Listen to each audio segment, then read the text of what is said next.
खुशी जी इधर आ जी, खड़े रहिए आप। एक बार ताली खुशी जी के लिए बजा दीजिए। और अब मैं चाहता हूँ लोकगीत का कार्यक्रम शुरू हो ना। भोजपुरी के निमन निमन 4 गो डांसर लोग आइल बा, हम चाहब जे जल्दी आ जा। खुशी जी जब लोकगीत के कार्यक्रम शुरू होई तो एगो डायलॉग हम खुशी जी खातिर बोलत तानी, तबे हम लोकगीत गवाई। तनी कस के हल्ला करी। हो कहल गइल बा सिनुरिया आप के गदराई निक लागेला, सुंदर शरीर के देख के गदराई निक लागेला। आ तारा निहन लड़की जब दाते अंगुरी दबा के छत पे भागेले त का जाने काहे दुनी ओकरा प्यार में पगलाई निक लागेला। हम लोकगीत के कार्यक्रम शुरू कर रहल बानी। भोजपुरी की बड़ी सुंदर नृत्यज्ञाएं चारों लोग को बुलाइए। और लोकगीत के कार्यक्रम में खुशी कक्कड़ और धनंजय शर्मा का मुकाबला वाला होगा। आ जाइए तो थोड़ा इस जोड़ी के लिए एक बार जोरदार ताली बजा दीजिए। और खुशी जी जब आरा की धरती पे आई है और मेरे आरा के नौजवान देख रहे हैं तो एक वही बात याद आ रहा है कि मैं आरा का राजकुंवर हूँ, तुम शहजादी रूपनगर की। मैं आरा का राजकुंवर हूँ, तुम शहजादी रूपनगर की। यदि हम में हो गया प्यार तो बताओ मिलन कहाँ पर होगा। मेरी अमावस काली है, थोड़ा नौजवान भाई इधर आइए। मेरी अमावस काली है, तुम्हारी पूनम गोरी। यदि अपनी राशि बन भी गई तो बताओ लगन कहाँ पर होगा।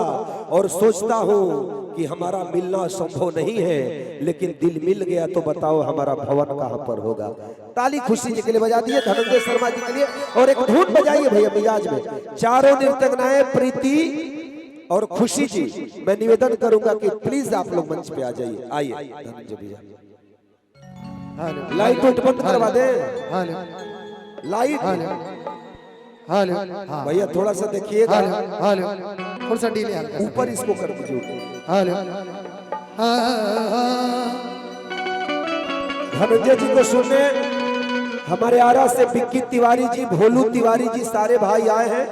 पीछे एक रास्ता है, वहां से आप लोग आ जाइएगा। चलिए भैया। एक बाबा एक बड़ा प्यारा शायरी मुझे सुनाए थे फोन पे, एक लाइन हो ना जाए।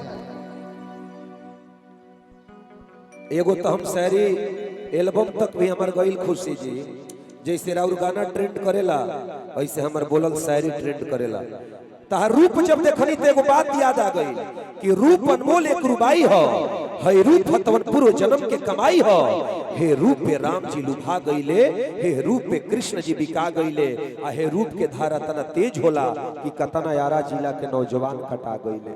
कतना यारा आई धनंजय भैया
बजा दी तो भैया।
भजन में एगो हमरा बहुत प्यारा गाना याद आ गया हमारे पवन भैया के दुलारे बड़े दुलारे बड़े दुलारे दुलारे बड़े दुलारे सबका से होए सुखवार हमार मैया दुलारे सबका से होए सुखवार हमार मैया